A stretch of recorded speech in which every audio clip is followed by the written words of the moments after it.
بسم اللہ الرحمن الرحیم۔ پرسنل سوال پوچھا گیا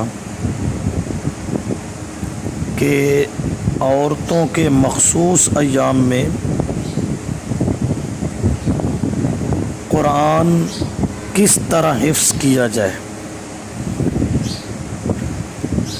تو اس کا جواب یہ ہے کہ عورتوں کے خاص ایام میں قرآن کریم کا زبان سے پڑھنا جائز نہیں بلکہ حرام ہے۔ حفظ کو بھولنے کا اندیشہ ہو تو بغیر زبان ہلائے دل میں سوچتی رہے، زبان سے نہ پڑھے۔ البتہ قرآن سن سکتی ہے، پڑھ نہیں سکتی، کسی حال میں بھی نہ پڑھا سکتی ہے۔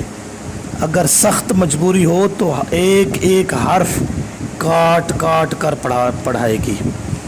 حاشیۃ الطحطاوی صفحہ 115۔ آپ کے مسائل اور ان کا حل، جلد 2 صفحہ 72۔